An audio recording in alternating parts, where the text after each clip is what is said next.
मिला ही नहीं। भगवान ने कहा कि भैया रो मत, चिंता मत करो। अब की बार मैं राम बन करके आया हूँ ना, तो सूर्य ने अपनी चला ली, क्योंकि वैसे भी हम सूर्यवंशी बन करके आए है ना, तो सूर्य भगवान ने चला ली। लेकिन अगली बार जब मैं कृष्ण बन करके आऊंगा तो मैं आपकी रात्रि में आऊंगा, तब आप अपनी जला लेना और हम चंद्रवंशी कहलाएंगे।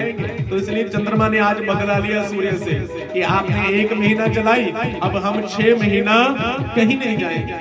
किसी को इस बात का पता ही नहीं चला, बस सभी नाच रहे, गा रहे, घूम रहे। एक बधाई खत्म होती है, दूसरी शुरू हो जाती है और गोपियां झूम झूम करके गाती है। श्याम लाला पीली तेरी पगड़ी रंग काला। श्याम लाला पीली तेरी पगड़ी रंग काला। श्याम लाला जियो श्याम लाला, जियो श्याम लाला। श्याम लाला जियो श्याम लाला, जियो श्याम लाला। पीली तेरी पगड़ी रंग काला। श्याम लाला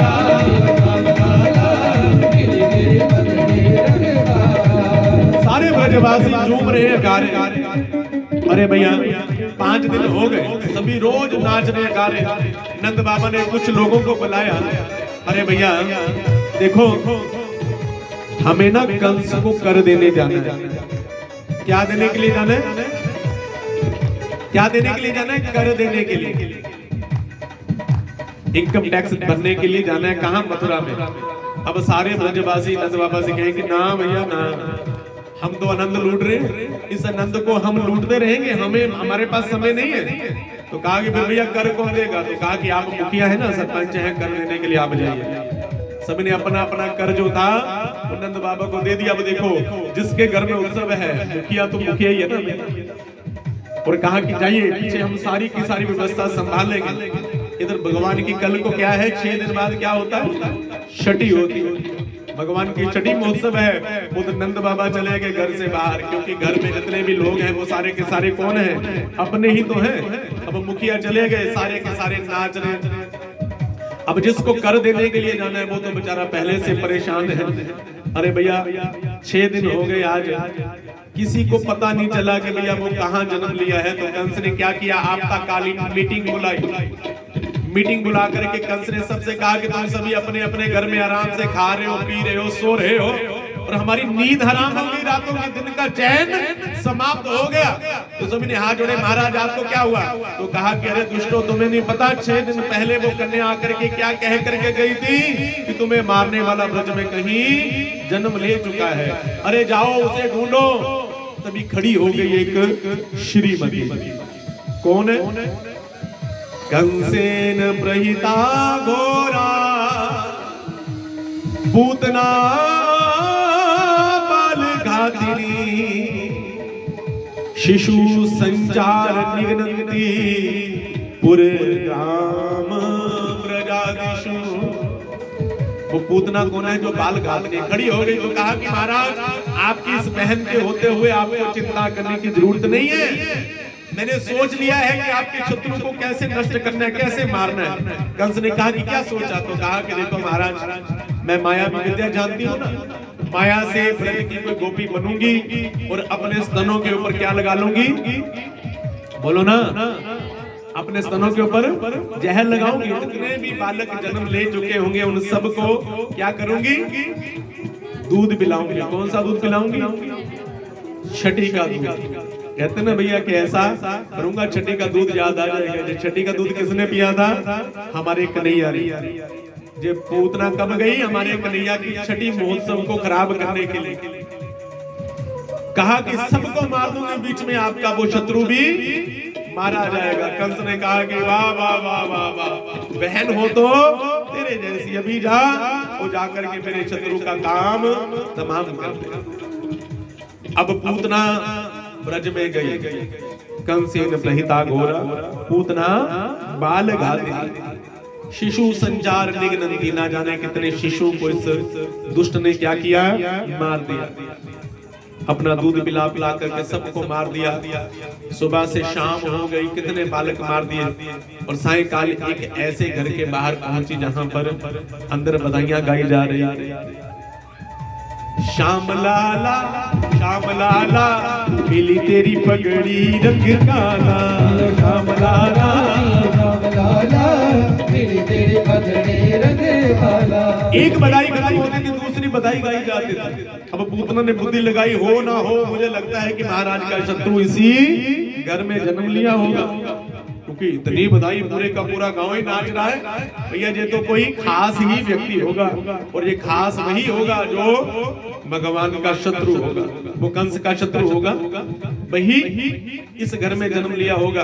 और तभी इस पूतना ने क्या किया, अपनी माया से भैया बहुत सुंदर स्वरूप धारण किया, सुंदर मेकअप किया, और जो उसका वास्तविक स्वरूप था उसको छुपा करके बनावटी बन करके भगवान की ओर गई, और अंदर बधाइयां गा रही थी सभी गोपियां। और जाकर के क्या बधाई गाती है, क्या गाती है, माँ यशोदा से कहती है, माँ को भैया सबसे बढ़िया बधाई कौन सी लगती है, जिसमें लल्ला की लंबी आयु की प्रार्थना की जाए, है ना। अब इस पूतना ने क्या किया भैया, उल्टा काम किया। आई है भगवान को मारने के लिए, और अंदर जाकर के क्या कहती है, जुग जुग जीवेरी यशोदा मैया तेरो ललना, जुग जुग जीवेरी यशोदा मैया तेरो ललना। देखो भैया हम कौन हैं, हम सभी कौन हैं, भगवान के भक्त। कौन है हम, भगवान के भक्त हैं ना। और देखो भैया हम ऐसे भक्त हैं जो अपने भगवान को भी आशीर्वाद देते हैं ना। भगवान कहते हैं, मैं भक्तन को दास भक्त मेरे मुकुट मणि। और आज ऐसा सौभाग्य हम सबको मिला है कि हम भगवान को भी आशीर्वाद दें। दोगे आशीर्वाद, उठाओ जरा दोनों हाथ। ओ जुग जुग जीवेरी यशोदा मैया तेरो ललना, जुग जुग जीवेरी यशोदा मैया तेरो ललना। हो तेरो ललना महारानी तेरो ललना, तेरो ललना महारानी तेरो ललना। ओ जुग जुग जीवेरी यशोदा मैया तेरो ललना, जुग जुग जीवेरी यशोदा मैया तेरो ललना। ये बधाई गाती हुई अंदर आई। यशोदा मैया ने कहा कि भैया बड़ी सुंदर बधाई गा रही है, लेकिन है कौन, मैंने इसे पहचाना नहीं। यशोदा मैया का स्वभाव है भैया हर किसी को यश दे।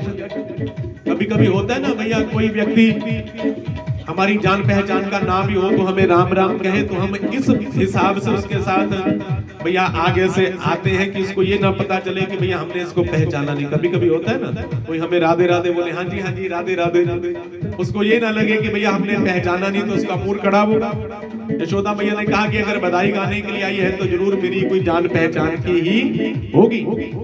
इसलिए यशोदा मैया ने कोई भी भैया वहां पर सावधानी दिखाई नहीं है, और गाती गाती यशोदा के पास आई और आकर के कहती है कि यशोदा मुझे पहचाना। तो यशोदा मैया ने कहा कि बहन हाँ मैंने पहचाना, लेकिन ठीक से याद नहीं आ रहा। चलो छोड़, बता लल्ला कहाँ है, मैं ब्राह्मणी हूँ, वो तुम्हारे लल्ला को आशीर्वाद देने के लिए आई। और गा रही हूँ ना, जुग जुग जीवेरी यशोदा मैया तेरो ललना, जुग जुग जीवेरी यशोदा मैया तेरो ललना। बधाई गा रही थी। यशोदा मैया ने कहा कि अच्छा बहन, मेरे लल्ला को आशीर्वाद देने के लिए तेरा बहुत बहुत धन्यवाद। तो पूतना कहती है, तू बता तो सही वो लल्ला है कहाँ, उसको जरा गोद में लूं, गोद में लेकर के उसको बधाई दूं, उसको आशीर्वाद दूं। मैया ने कहा कि देख, वो मैंने अभी दूध पिला करके अंदर पल्ले में सुलाया है, जब वही जा उसको आशीर्वाद दे। तो पूतना भैया सीधी अंदर चली गई, और इधर गोपियां बधाइयां गा रही हैं। एक दो गोपी यशोदा से पूछती है कि ये कौन है। वो यशोदा कहती है कि मुझे पता नहीं कौन है, छोड़ बहन, लेकिन ये देख कितना सुंदर गीत गा रही है, कितनी सुंदर बधाई दे रही है, मेरे लल्ला को आशीर्वाद देगी। और देखो भैया मैया कैसी है, माँ यशोदा जैसे। यशोदा मैया जिसने बिल्कुल भी भैया ये नहीं देखा, बस ये देखा कि मेरे लल्ला की बधाई गा रही है। लेकिन पूतना जब अंदर गई, मेरे गोविंद ने देखा कि कौन आ रही है, मौसी। मौसी आ रही है, मामा की बहन आपकी क्या लगेगी, मौसी। भगवान ने कहा कि मौसी जी आ रहे हैं, तो मेरे गोविंद ने क्या किया, अपनी आंखें बंद कर ली। प्रेम से कहे जय श्री राधे, जय श्री राधे। भगवान ने क्या किया, बोलो ना, आंखें बंद कर ली। अब भगवान ने आंखें क्यों बंद की, लेकिन ब्रज के संतों ने, श्रीमद् भागवत महापुराण के टीकाकारों ने भगवान की आंखें बंद करने के ऊपर कितने भाव लिख दिए। देखो भैया, इतने भाव लिख दिए कि अगर इन भावों को ही गाया जाए ना, तो आज की कथा भाव के ऊपर ही विश्राम हो जाए। लेकिन फिर भी एक दो भाव हम श्रवण करें। भगवान ने अपनी आंखें क्यों बंद की। किसी ने लिखा कि भगवान ने आंखें इसलिए बंद की क्योंकि पूतना जो थी ना, वो भगवान की दृष्टि की पात्र नहीं थी। भगवान ने कहा कि भैया हर किसी के ऊपर दृष्टि नहीं डालना चाहिए, जो दृष्टि का पात्र ना हो ना, उसके ऊपर कभी भी दृष्टि मत डालना।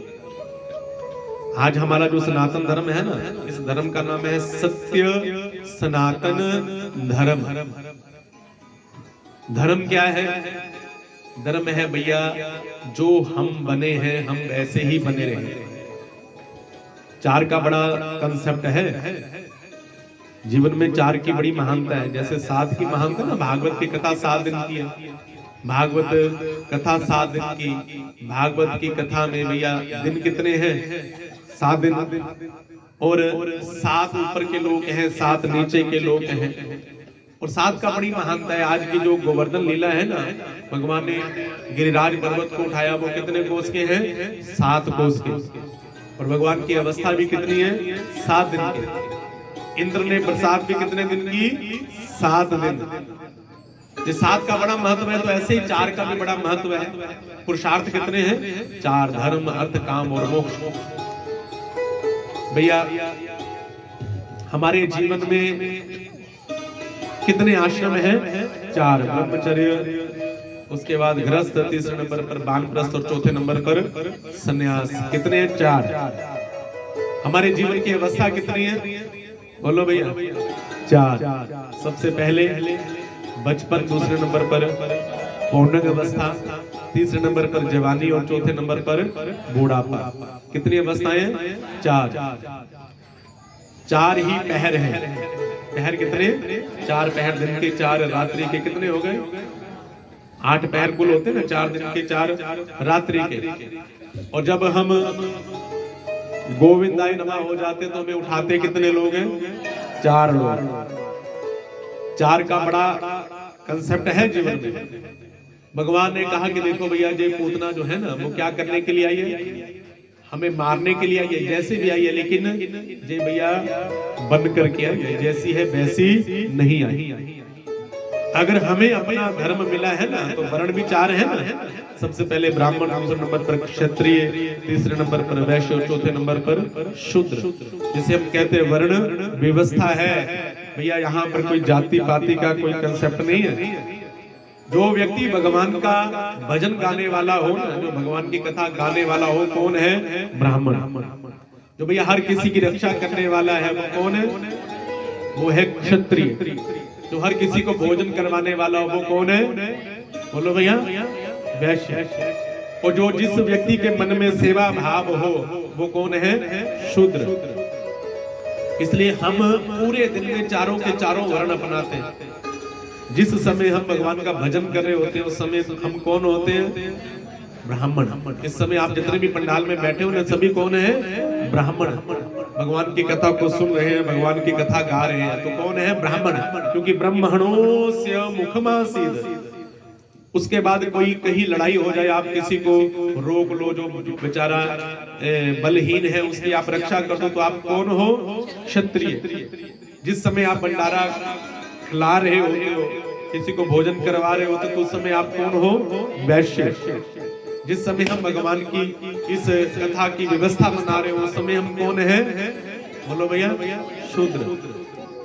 भगवान कहते हैं, वेद भगवान कहते हैं, ब्रह्मणोस्य मुखमासीद बाहु राजन्य कृतः उरु तदसद वैश्यः और पद्म्याम योग शूद्रो अजायत। ब्राह्मण भगवान का मुख है, क्षत्रिय भगवान की भुजाएं हैं, वैश्य भगवान का उरु है, भगवान का पेट है, और शूद्र भगवान के चरण है। अब बताओ, आप भगवान के मंदिर में दर्शन करने के लिए गए तो कहां पर मत्था टेकते हो? बताओ, बोलो भैया। भगवान के मुख पर सिर लगाते हो, भगवान की भुजाओं में सिर लगाते हो, भगवान की पेट पर सिर लगाते हो, कहां सिर झुकाओगे? भगवान के चरणों में। सारे तीर्थ धाम आपके चरणों में। इसलिए भैया बताओ, कोई छोटा हुआ?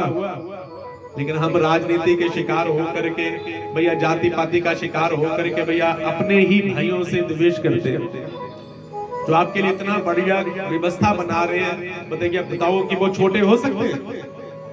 इसलिए हमारे सनातन धर्म का पतन भी इसीलिए होता है क्योंकि हम जाति पाति में बट जाते हैं। इसलिए बंधुओं, सबको सम्मान दो, किसी से भी भैया दुराग्रह ना करो। लेकिन भगवान इस बात से दुखी होते हैं कि अगर हम हैं कुछ और बन करके कुछ आ जाए। जो हम हैं हम वही रहे ना, तो भगवान हमसे बड़े प्रसन्न होते हैं। अगर हम जो हैं वो ना बन करके कुछ और बन जाए तो भगवान फिर हमारे ऊपर दृष्टि नहीं डालता। किसी ने लिखा कि पूतना को भगवान ने इसलिए नहीं देखा, और किसी ने लिखा कि भगवान ने पूतना को इसलिए नहीं देखा, आंखें बंद कर ली, कि भगवान सोचते हैं कि भैया देखो, भगवान कहते हैं कि देखो भैया, हम ब्रज में क्या खाएंगे? माखन खाएंगे, मिश्री खाएंगे। लेकिन जब मौसी हमें क्या देने के लिए आ गई?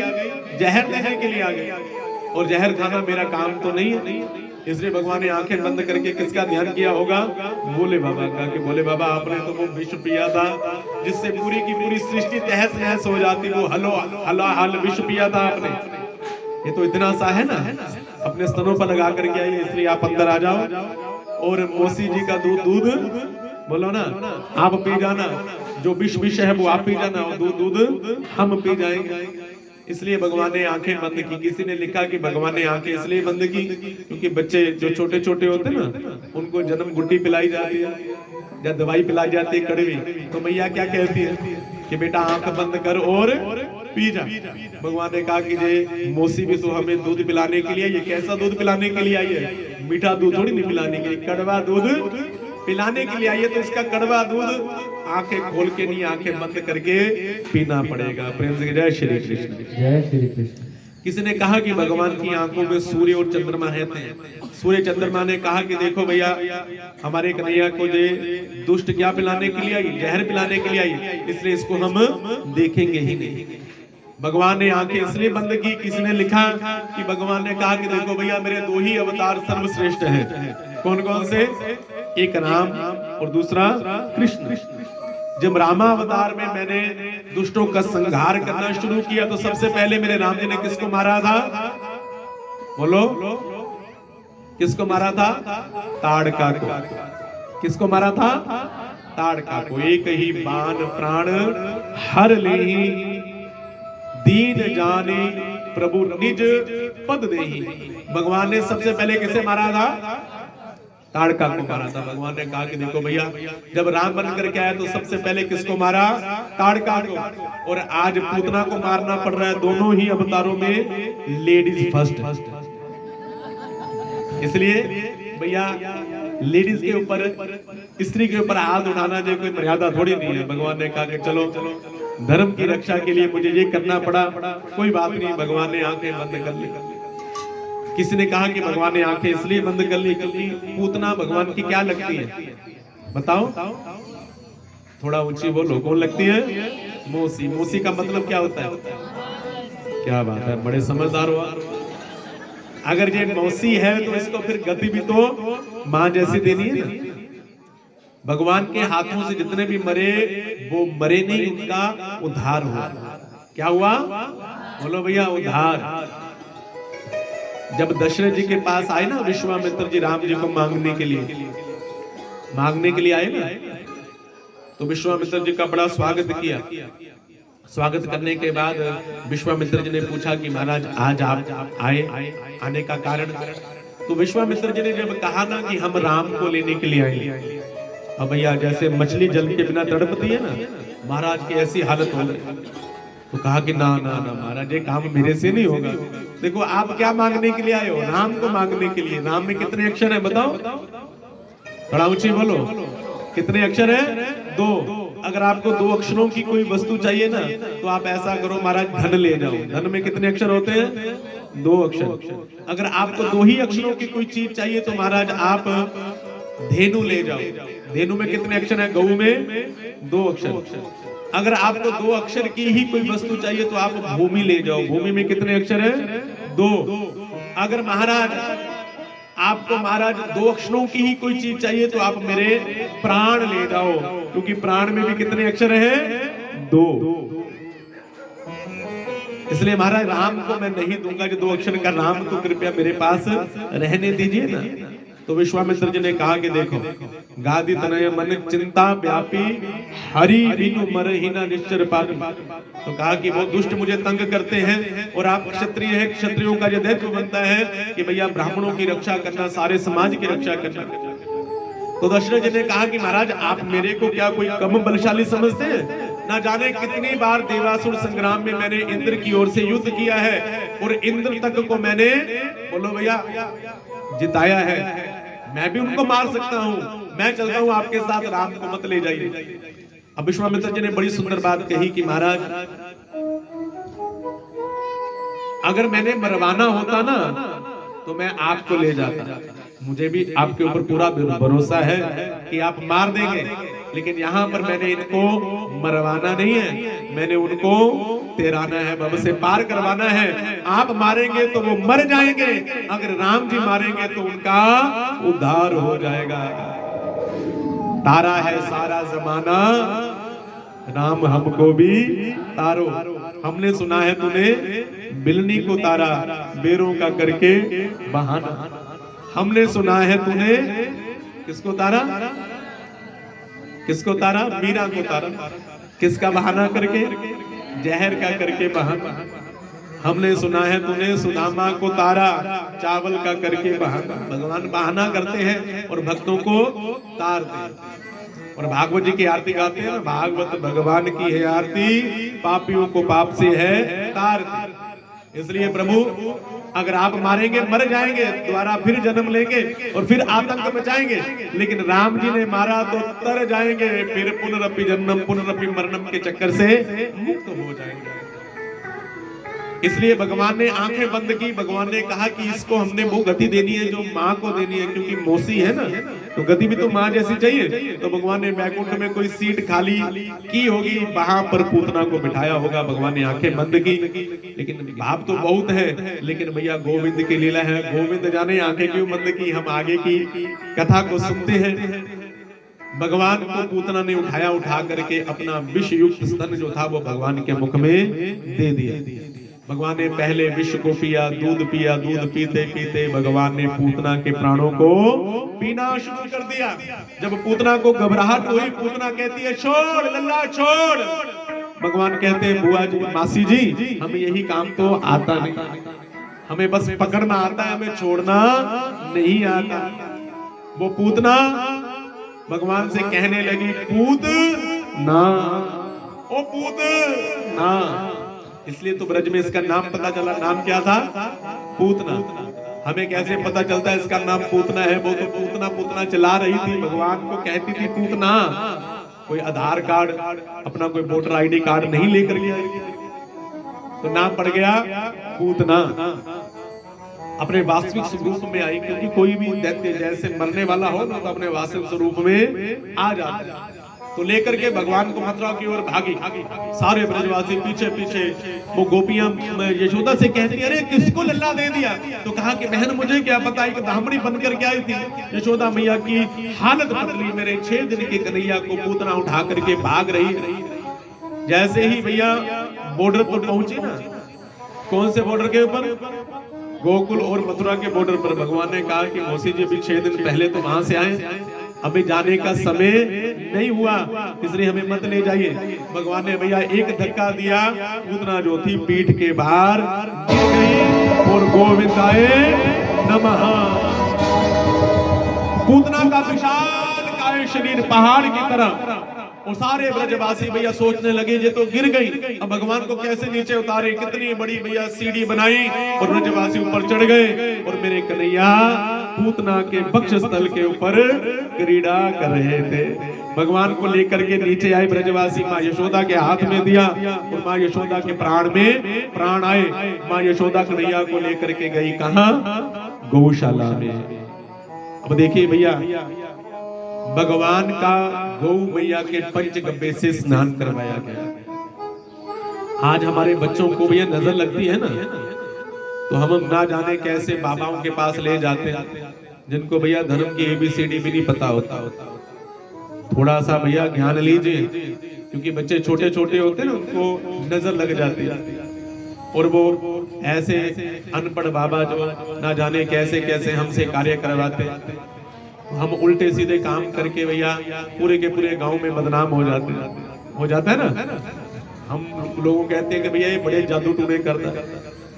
शास्त्र को पढ़ोगे ना तो आपको ज्ञात होगा कि भैया किस कार्य को करने से भैया जादू टूना होता है, किस कार्य को करने से भैया बच्चे की नजर उतरती है। ऐसा ना हो, क्योंकि आजकल भैया हम कहते हैं कि सब कुछ हमें मिल जाए, इसलिए समाज है, समाज में भैया जो कुछ भी है उसको उसी ढंग से लेकर के चलो। पंचगव्य जानते हो क्या होता है? नोट कर लो भैया। सबसे पहले गौ मैया का मूत्र, गौ मूत्र। दूसरे नंबर पर गौ गोम्य, गौ मैया का गोबर, गौ गोमर। तीसरे नंबर पर गौ मैया का दूध। चौथे नंबर पर दूध से तैयार किया गया गौ दधी। और पांचवें नंबर पर गौ मैया का घी, गौ मैया के दूध से तैयार किया गया गो घृत। इन पांचों के मिश्रण को क्या कहते हैं? पंचगव्य। हम सनातनियों को आजकल भैया अपने पंचगव्य का पता नहीं है, पंचामृत का पता नहीं है। पंचामृत का पता है ना? पंचामृत में सबसे पहले गौ दूध, दूसरे नंबर पर गौ दधी, दूसरे नंबर पर गौ घृत, चौथे नंबर पर शहद और पांचवें नंबर पर शक्कर। इन पांचों के मिश्रण को क्या कहते हैं? क्या कहते हैं? पंचामृत। कुछ ऐसे द्रव्य हैं हमारे सनातन धर्म में भैया जिनका हम सबको ज्ञात होना चाहिए। जब तक कोई मैया बालक को जन्म देती है ना, जब तक वो शुद्ध का ग्रह में होती है, जब तक पंचगव्य का पान ना किया जाए तो वो स्त्री कभी शुद्ध नहीं होती। इसलिए भगवान शालिग्राम जी का पंचामृत से स्नान करवाया जाता है ना, तो उसको क्या कहते हैं? पंचामृत। पंचामृत क्या है? पंचामृत का पान करते समय भैया हम सबको ज्ञान होना चाहिए कि पंचामृत का जब हम पान करते हैं तो उसका मंत्र आप सभी याद कर लो। अकाल मृत्यु हरणम सर्व व्याधि विनाशनम विष्णु पादोदकम पित्वा पुनर्जन्म ना विद्यते। देखो भैया कितना बड़ा इसका अर्थ है, कितना लाभ प्रदान करने वाला ये पंचामृत है कि भैया अकाल मृत्यु हरणम। हम कहीं पर जाए, रोड एक्सीडेंट में ये लोग मर जाते हैं ना, कोई सर्प के डसने से मर जाता है, कोई जल में भैया डूब करके मर जाता है। ये सारी की सारी कौन सी मृत्यु होती है? अकाल मृत्यु। कोई भैया आत्महत्या कर ले तो उसको भी अकाल मृत्यु कहा जाता है। अकाल मृत्यु मरने वाला व्यक्ति भैया मुक्त नहीं होता, उसको भैया फिर प्रेत योनि प्राप्त होती है। इसलिए भैया इन प्रेत योनि से मुक्ति के लिए या अकाल मृत्यु से मुक्ति के लिए वो चरणामृत जो है हमारी रक्षा करता है। अकाल मृत्यु हरणम और सर्व व्याधि विनाशनम, सारी व्याधियों का विनाश करता है। सर्व व्याधि विनाशनम विष्णु पादोदकम पित्वा पुनर्जन्म ना विद्यते। जिस व्यक्ति को पंचामृत की प्राप्ति हो जाती है फिर पुनर्जन्म ना विद्यते, वो व्यक्ति का फिर पुनर्जन्म नहीं होता। प्रेम से जय श्री राधे। और तीसरे नंबर और द्रव्य है जिसका नाम है मधुपर्क। क्या नाम है? मधुपर्क कब मिलाया जाता है? उस नारायण को मिलाया जाता है जब अपने सिर पर वो मुकुट बांध करके जाते हैं ना वेदिका के मध्य में, तो वहां पर बर को कौन सा द्रव्य पिलाया जाता है? मधुपर्क। वो मधुपर्क में भी तीन का ही समन्वय होता है। वो कौन कौन सा? एक गौ के दूध से दधी, दूसरे नंबर पर मधु शहद और तीसरे नंबर पर घृत। इन तीनों के समन्वय को क्या कहते हैं? मधुपर्क। तो इसकी भी बड़ी महानता है। विवाह पद्धति में भैया बहुत स्पष्ट रूप से दिखाई दिया गया, सुनाई दिया गया है, दिखाई दिया गया है, लिखा गया है। तो इन सब को भैया समझो, तभी आप सनातनीय कहलाओगे। प्रेम से जय श्री राधे। जय श्री राधे। भगवान का पंचगव्य से स्नान करवाया गया, फिर गौ मैया की पूंछ पकड़ करके भगवान का झाड़ा किया मैया ने। भगवान के नाम से ही भगवान की स्तुति गाई जा रही है, भगवान का झाड़ा लगाया जा रहा है। कहा कि हे ऋषिकेश भगवान मेरे कन्हैया के इंद्रियों की रक्षा करना, हे नारायण मेरे गोविंद की, मेरे लल्ला की प्राणों की रक्षा करना, हे श्वेत द्वीप के स्वामी मेरे लल्ला के सभी अंगों की रक्षा करना। ऐसे गौ की पूंछ पकड़ करके मैया भगवान का झाड़ा लगा रही है। इसलिए बंधु भगवान थोड़े से और बड़े हुए। भगवान कितने दिन के हुए? 27 दिन के हुए। 27 दिन के हुए तो मैया ने भगवान का नक्षत्र महोत्सव मनाया। कौन से नक्षत्र में मेरे कन्हैया पैदा हुए? बड़ा ऊंचे बोलो। रोहिणी नक्षत्र। रोहिणी नक्षत्र कितने दिनों बाद आता है? हर एक नक्षत्र कितने दिनों बाद आता है? 27 दिन के बाद। कितने नक्षत्र हैं? 27 नक्षत्र। अश्विनी, भरणी, कृतिका, रोहिणी, मृगशिरा, आर्द्रा, पुनर्वसु, पुष्य, श्लेषा, मघा, पूर्व फाल्गुनी, उत्तरा फाल्गुनी, हस्त, चित्रा, विशाखा, अनुराधा, ज्येष्ठा, मूल इत्यादि। कुल मिलाकर के कितने नक्षत्र हैं? 27 नक्षत्र। वही 27 नक्षत्र 27 दिन के बाद रिपीट होते रहते हैं। 27 के 27 नक्षत्र चंद्रमा की 27 पत्नियां हैं। चंद्रमा एक पत्नी के पास रोज रहता है, दूसरे दिन दूसरी पत्नी के पास चला जाता है, और 2.25 दिन बाद चंद्रमा अपनी राशि को बदल लेता है। इसलिए भैया अपने सनातन धर्म में तिथि का, नक्षत्र का, योग का, करण का, मास का, पक्ष इत्यादि का हम सबको पता होना चाहिए कि कौन सी तिथि है। रोहिणी नक्षत्र आया, भगवान ने सभी गांव वालों को चूल्हे का न्योता दिया। जैसे अविनाश बाबा जी आपको देकर के ना न्योता, चूल्हे का न्योता किसे कहते हैं? भैया जिस दिन हमारे घर में चूल्हा ही ना जले, सुबह का नाश्ता भी वही मिले, दोपहर का भोजन भी वही मिले, रात्रि भोजन करके अपने घर में आओ आराम से, भैया रजाई ओढ़ करके सो जाओ, उसे क्या कहते हैं? चूल्हे का न्योता। भैया ने सारी गोपियों से कहा कि आओ सुबह यही नाश्ता करो, बाद में मेरे कन्हैया के गीत गाओ, और गीत गाने के बाद फिर भोजन करो दोपहर का, भोजन करने के बाद फिर गीत गाओ, फिर रात्रि में भैया गीत गा करके रात्रि का भोजन करके अपने अपने घर जा करके सो जाओ। तो सारी गोपियां सज संवर के आई, क्या करने के लिए? कन्हैया का गीत गाने के लिए आई, और आकर के नाचने लगे। भैया ने कहा कि अभी नहीं, अभी। अब देखो भैया हम क्या करते हैं, ये संकट भंजन लीला है मेरे ठाकुर जी की। इस लीला से ये ज्ञान होगा कि भैया जो अपने घर में भगवान का कीर्तन करवाते हैं तो भगवान प्रसन्न कब होंगे। हम भी ऐसा ही करते हैं ना, भगवान का सत्संग करवाते हैं, लेकिन भगवान को कोई देखता तक नहीं है, तो हम अपना नाचते गाते रहते हैं। कोई बुआ जी आओ तो बुआ जी के चक्कर में, कोई मौसी जाए तो मौसी जी के चक्कर में। बहुत से लोग भैया अपने घर में कीर्तन का आनंद ले ही नहीं पाते, बस रिश्तेदारों को भैया लड्डू बांटते रहते हैं। कोई बैठता नहीं है, कोई पंडित जी आ जाए कीर्तन करने वाले, और पंडित जी आने बुआ नाराज ना हो जाए। अरे भैया बुआ नाराज होती है तो होने दो, इसकी चिंता किया करो कि भैया जिसका दरबार सजाया है कहीं वो नाराज ना होना। ऐसे कीर्तन किसका है? कन्हैया का। गीत किसके गाने? कन्हैया के। मैया ने कहा कि अभी नहीं, पहले इसको सुलाने दो। पहले कन्हैया को सुलाया। भगवान ने कहा कि मुझे लगता है कि मेरे जब तक मैं सोऊंगा नहीं तुझे गाएगी नहीं। भगवान को सुला दिया मैया ने। भगवान को काला टीका लगाया, मोर पंख लगाया। मोर पंख लगाने के बाद भगवान को पल्ले में सुला करके आराम से जा करके भैया एक बैलगाड़ी के ऊपर टांग दिया। भगवान ने कहा कि लो कर लो बात। ये बैलगाड़ी के ऊपर कितने भैया वो सामान रखे हुए हैं जिनकी आवश्यकता नहीं है, टूटे फूटे सामान जिनमें घर की कोई आवश्यकता नहीं, वो सारे के सारे बैलगाड़ी के ऊपर रख दिए। भगवान को वहां रख दिया, और अंदर गोपियां आकर के मैया कहती है अब गाओगी। तो सारी गोपियां जोर जोर से नाचने लगी, गाने लगी। भगवान की और किसी का ध्यान ही नहीं। भगवान तो भैया नाटक कर रहे थे। भगवान ने कहा कि देखो भैया, अब उठ करके देखे। जब देखा तो भगवान बाहर, गोपियां अंदर।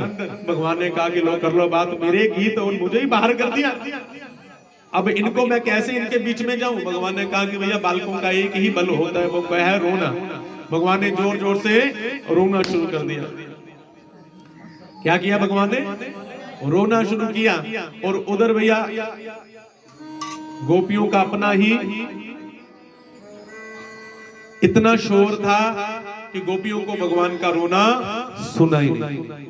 प्रेम से जय श्री कृष्ण। जय श्री कृष्ण। गोपियों को भगवान का रोना नहीं सुना, क्योंकि हमारा खुद का हल्ला इतना हो तो हम भगवान की बात सुनेंगे कहाँ। भगवान का नाम है शांताकारम। क्या नाम है भगवान का? शांताकार। भुजंग शयनम पद्मनाभम सुरेशम विश्वाधारम गगन सदृशम मेघ वर्णम शुभांगम। भगवान की कथा कब समझ में है कि जब आप शांत बैठ करके सुनोगे ना। जब आप शांति नहीं रहोगे, खुसड़ पुसड़ करते रहोगे, तो भगवान की इतनी मर्जी कथाएं हम गूढ़ ज्ञान आपको देते रहे, आपके पल्ले ही नहीं पड़ोगे। पड़ेगा बताओ? उसके लिए क्या रहना पड़ेगा? शांत। अब गोपियां जोर जोर से हल्ला मचा रही हैं। भगवान ने कहा कि भैया ये तो सारी की सारी मेरी आवाज सुनी नहीं रही, मेरा रोना सुन नहीं रही।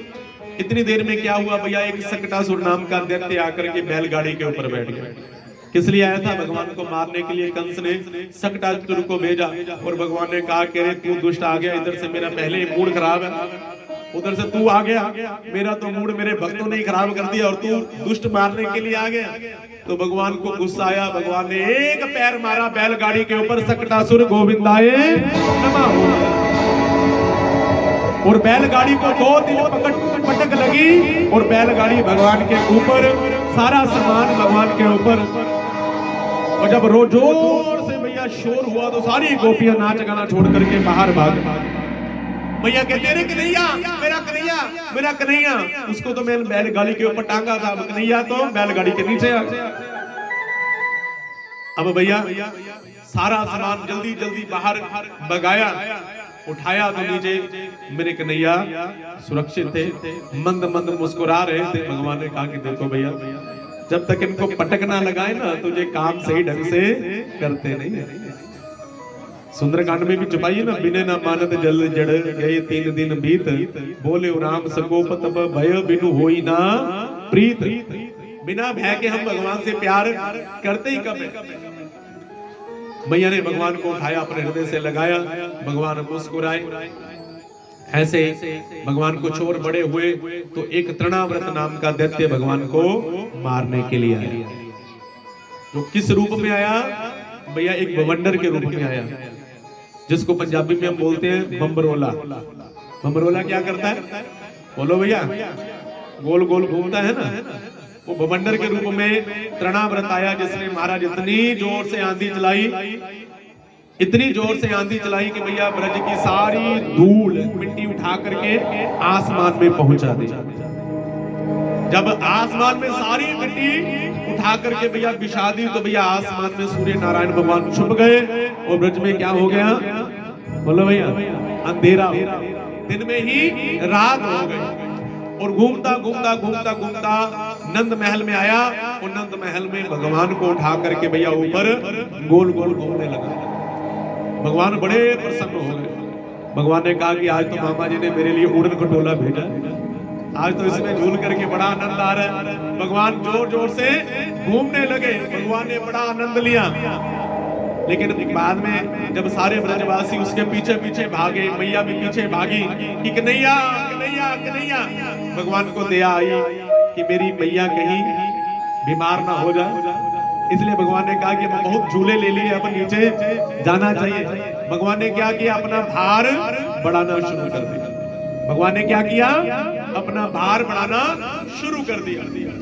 भगवान इतने भारी हो गए, इतने भारी हो गए कि ये तृणाव्रत भगवान को उठाने में असमर्थ हो गया।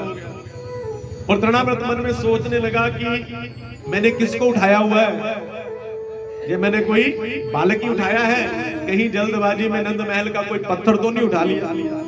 भारी कोई पहाड़ तो नहीं उठा लिया? पत्थर तो नहीं उठा लिया? भगवान को इस दुष्ट के ऊपर गुस्सा आया। भगवान ने कहा, रे दुष्ट, मेरे भक्त तो पत्थर में भी मेरा दर्शन करते हैं, मेरे भक्त तो पत्थर में भी मुझे प्राप्त कर लेते हैं, लेकिन तू दुष्ट है, तुझे मुझ में भी पत्थर दिखाई दे रहे हैं। तुम्हारी खोपड़ी में पत्थर से फोड़ करके फोड़ूंगा। भगवान के भक्त है ना कौन? धन्ना जट। कौन थे? जट थे। उन्होंने क्या किया? पत्थर में से भगवान को प्रकट कर लिया। हो मैं बलिहारे जामा श्याम जिना दिया मन्ने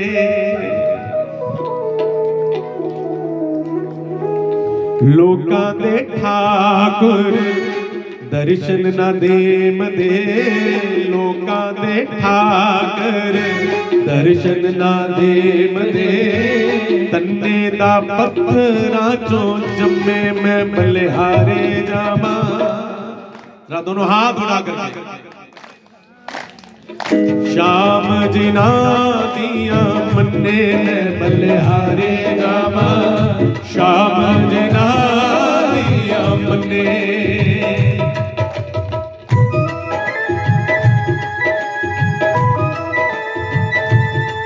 दोनों हाथ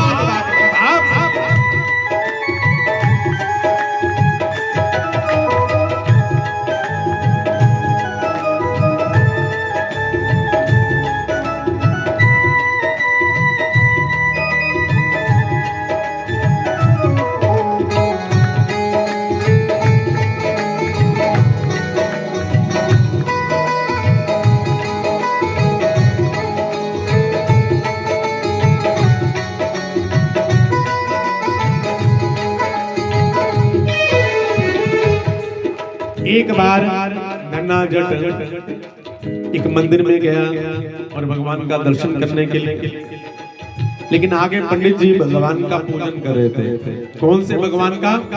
शालिग्राम भगवान का पूजन कर रहे थे। बहुत सुंदर पूजन कर रहे थे। पहले भगवान का आवाहन किया, भगवान को बैठने के लिए आसन दिया, फिर भगवान का दूध से स्नान करवाया, दही से स्नान करवाया, घी से स्नान करवाया, शहद से स्नान कराया, शक्कर से स्नान करवाया, भगवान को सुंदर नहलाया।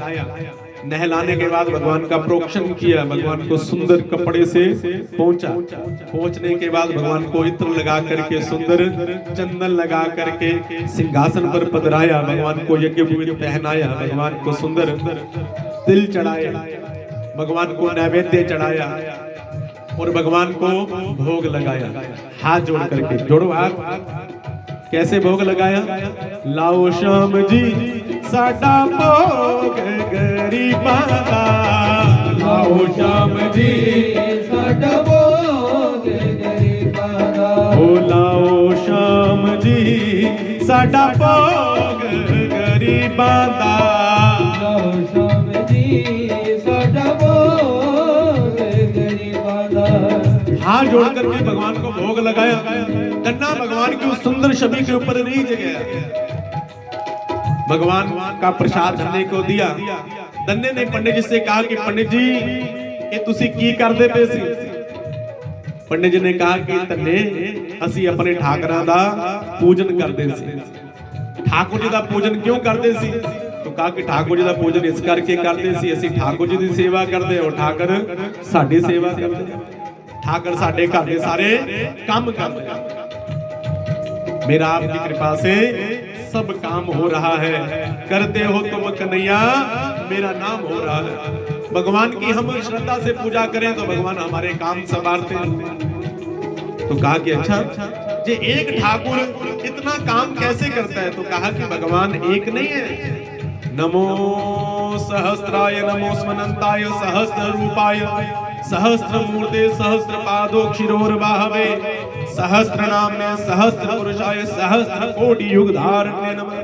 भगवान है तो एक ही, लेकिन भगवान अनेक रूप धारण करके अपने भक्तों के अनेक कार्य संभालते हैं। तो धन्य ने कहा कि पंडित जी मैनू भी ठाकुर जी मिल सकते ने? तो कहा कि हाँ तुम्हें भी मिलेंगे, लेकिन भगवान की पूजा करनी पड़ेगी, भगवान को नहलाना पड़ेगा, भगवान को तिलक लगाना पड़ेगा, भगवान को भोग लगाना पड़ेगा, सेवा करनी पड़ेगी। धन्य ने कहा कि पंडित जी मैं कर लूंगा, मैनू ठाकुर जी दे दो।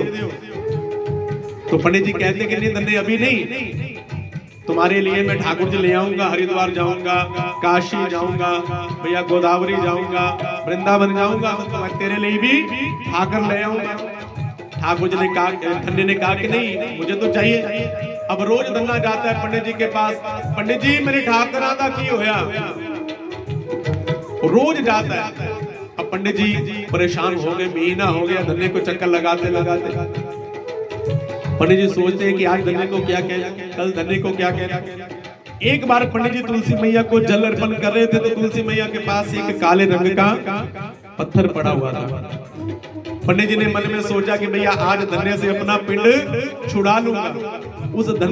उस पत्थर को पकड़ा और पकड़ करके नहलाया पत्थर को, उसको भैया सुंदर अष्टगंध लगाया, एक सिंहासन पर बिठाया और धन्ना आया तो धन्ने को पकड़ाया कि धन्ने ले जा जी ठाकर इन्हां दा रोज पूजन करया कर। थोड़े नियम बता दिए और एक बात ध्यान रखना, इनको भोग लगाना मत भूलना। जो भोग लगाते हैं तब काम करते हैं। अब धन्ना खुशी खुशी ठाकुर जी को ले आया अपने घर में, अपनी बहन से कह दिया, अपनी पत्नी से कह दिया कि आओ हमारे घर में ठाकुर जी आए। तो धन्ना जो था उस ठाकुर जी को अपने घर में स्थान देता है। स्थान देने के बाद अपनी पत्नी से कहता है कि बनाओ भोग। पत्नी भोग बनाती है और भगवान के सामने रखता है और कहता है क्या, लाओ श्याम जी साडा भोग गरीबां दा, लाओ श्याम जी साडा भोग गरीबां दा। धन्य ने भगवान के सामने भोग रख दिया, भगवान ने भोग लगा लिया। भगवान ने भोग लगाया। कैसे लगाया? जैसे हमारा भोग लगाते हैं भगवान, लेकिन धन्ना कुछ और स्टाइल में भोग लगाना चाहता था। भगवान ने उस स्टाइल में नहीं लगाया, भगवान ने हमारे स्टाइल में लगाया।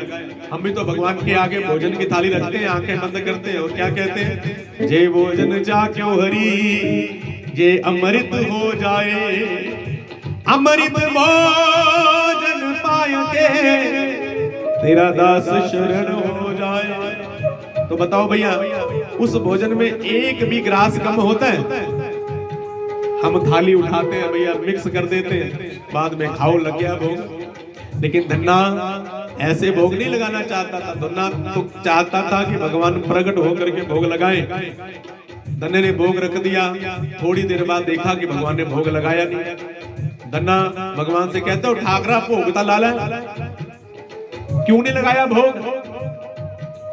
अगर इसमें मिर्ची ज्यादा है, इसमें नमक कम है, जो भी है बता तो सही, जो भी खाना है बता तो सही, कैसे भोग लगाना है?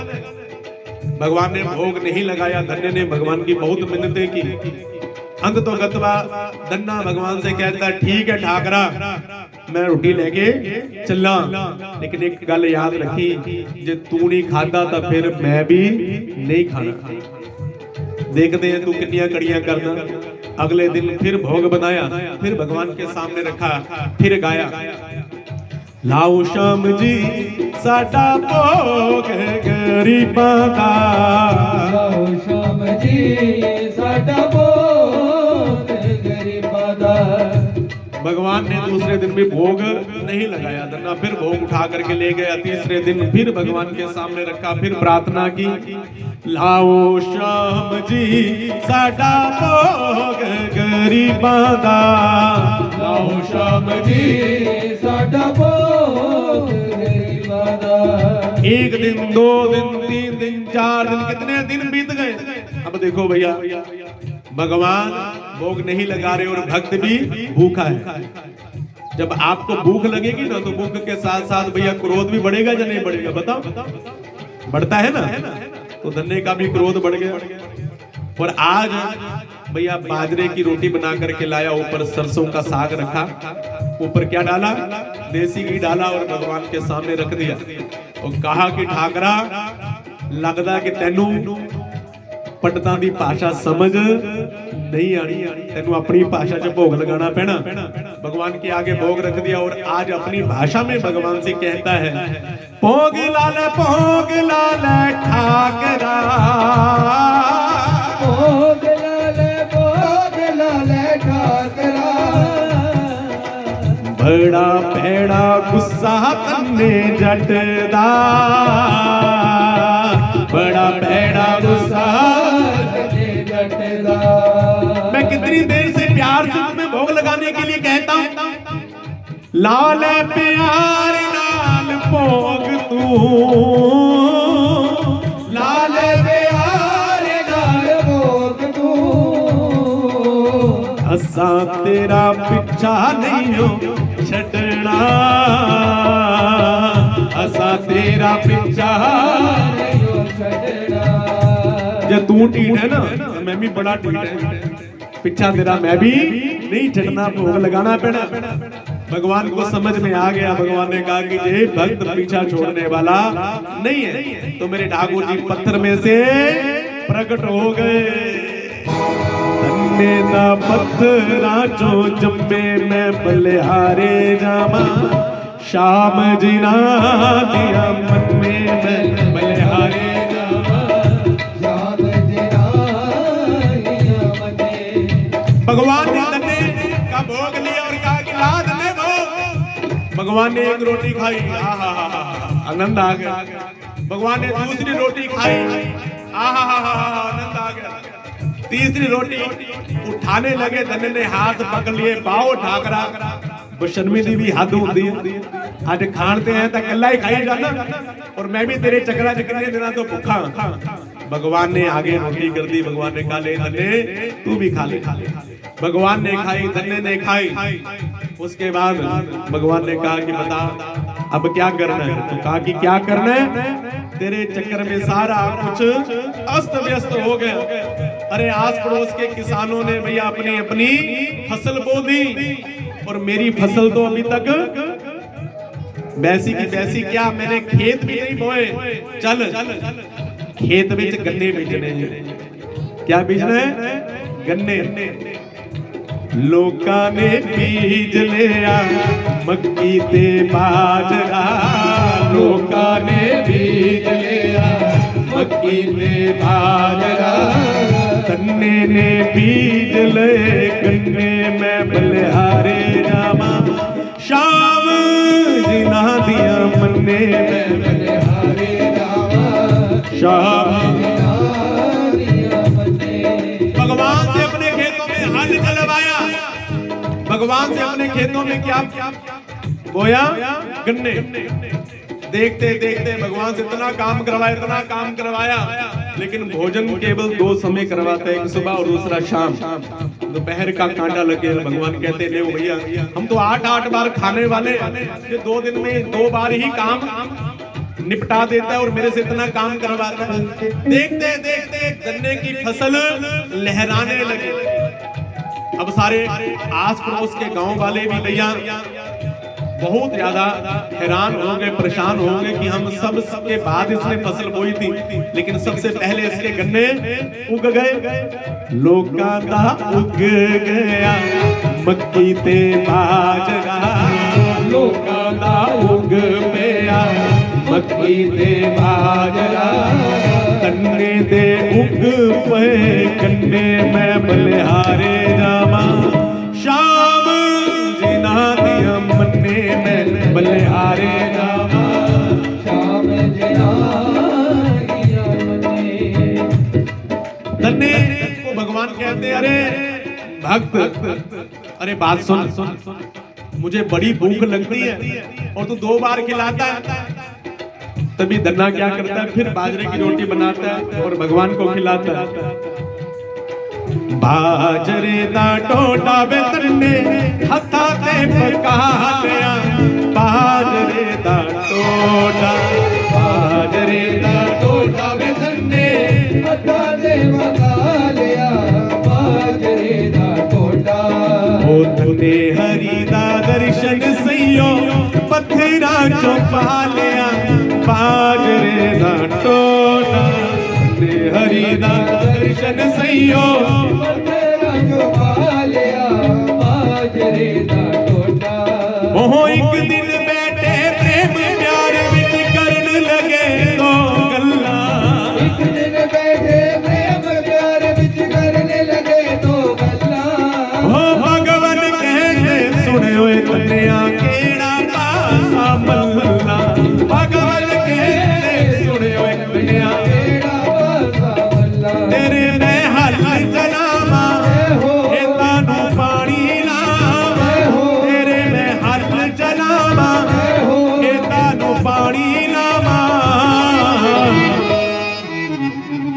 धन्ना कहता है कि ना खेता नू पानी लगाना ना हल चलाना, पहला जाके भगवन मेरी गऊआं नू पानी पिला लिया, बाजरे दा टोटा बाजरे दा टोटा वे नन्हे तोरे बताया बाजरे दा टोटा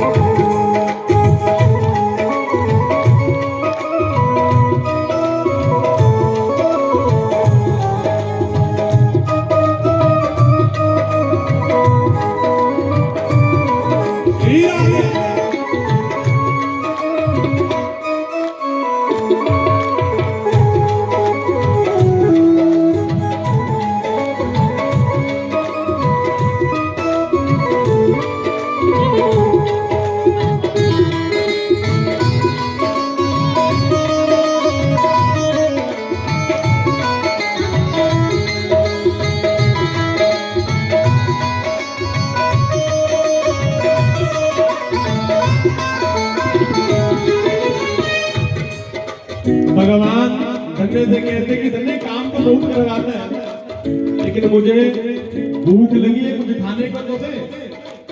तभी धन्य ने भगवान के आगे क्या फेंक दिया दाती फेंक दी कि अभी फसल काटनी है अभी बाटी का समय हो गया चलो मेरे साथ बाटी करने के लिए। और भगवान को गुस्सा आया भगवान ने दाती फेंक दी धन्य के आगे। अरे धन्य अरे भैया किसी चीज की हद होती है।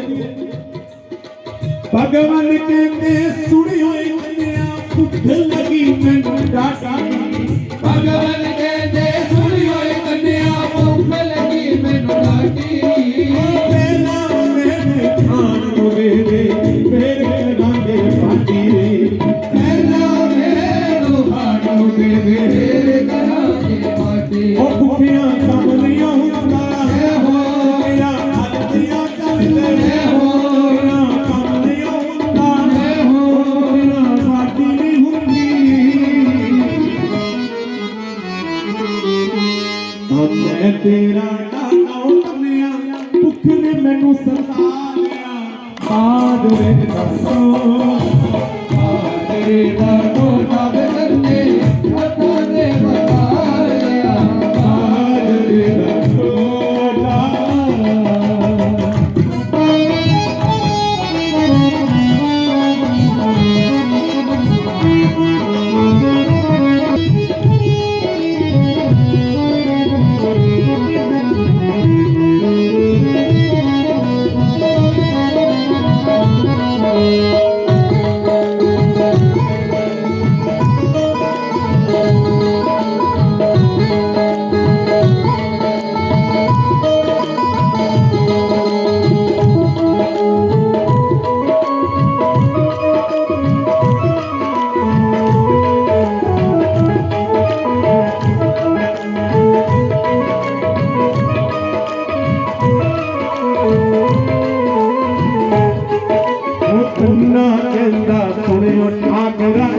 आज मेरे काबू आया अन्ना कहता सुनियो ठाकरा अज मेरे काबू आया पंडिता दे कर बेला बैगे ऐवे समा गवाया पंडिता दे कर मेरे बैगे ऐवे समा गवाया करना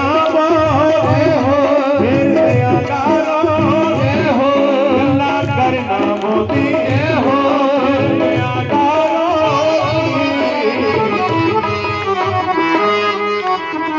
ना जाके भगवन मेरी अंगवानु चारा बगालिया बाजरे दा टोटा ओ प्रेम प्यार दी चले अनोखी तेरा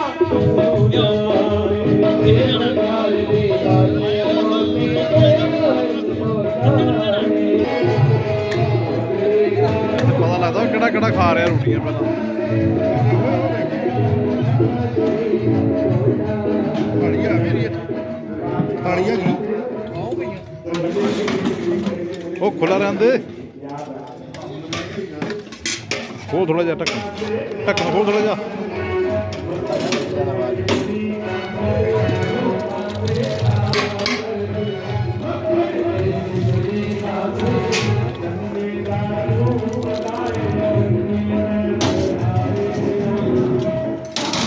ਰਹਿਣ ਦੇ ਲੰਗਾ ਥੋੜਾ ਜਿਹਾ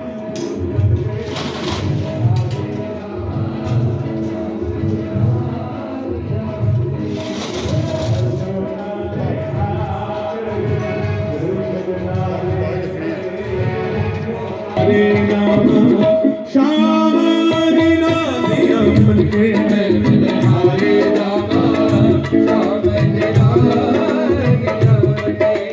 इस प्रकार ठाकुर जी अपने भक्तों के ऊपर सदा कृपा करते हैं।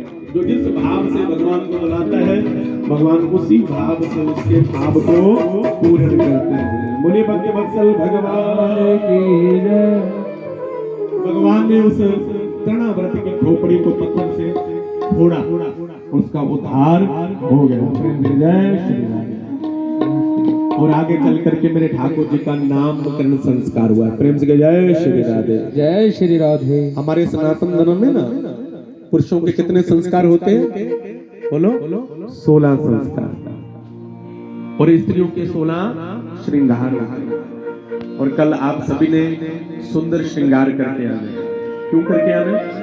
क्योंकि कल को भगवान का विवाह उत्सव और कल भगवान की शादी और दूसरे नंबर पर कल महाराज की कथा भी आपको सुनाई जाएगी।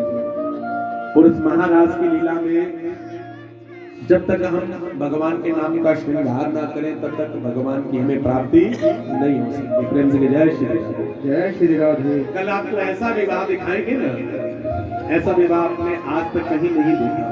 बड़ी सुंदर मेरे ठाकुर जी के विवाह की लीला आपको सुनाई जाएगी। भगवान की सुंदर झांकी का दर्शन करवाया जाएगा और आपको भगवान के विवाह में मस्त किया जाएगा। ठीक है? तो कल सभी बढ़िया बढ़िया प्लाजो शरारे पहन करके आना। ठीक है? ये तो रेंट से वो ले आना, क्या कहते हैं उसे, लहंगा। ठीक है? देखो भैया ये विरोध नहीं है, क्योंकि हमारे किसी खास रिश्तेदार का विवाह हो तो हम क्या करते हैं? सबसे पहले लहंगा बुक करवाते हैं ना। कल आपको पता चला देखूंगा कि भैया कौन मेरे ठाकुर जी की खास ठीक है? दूर पार के रिश्तेदार तो भैया पुराने सूट से भी काम चला लेते हैं। जो खास रिश्ते होते हैं वो नए नए सूट सिलाते हैं कि नहीं सिलाते? तो कल पता चलेगा कि आप ठाकुर जी के कितने ज्यादा खास हैं। ठीक है? करके आ जाना। ठीक है? बढ़िया सज धज करके आना, क्योंकि बारात भी ऐसी होनी चाहिए ना कि जिसको लोग देखते रह जाए। ठीक है? कल मेरे ठाकुर जी के कुछ बाराती बन करके आना, कुछ खैराती बन करके आना। तो क्योंकि हम बेटी संस्कार है, यहाँ नामकरण संस्कार हो रहा है। 16 संस्कारों में भैया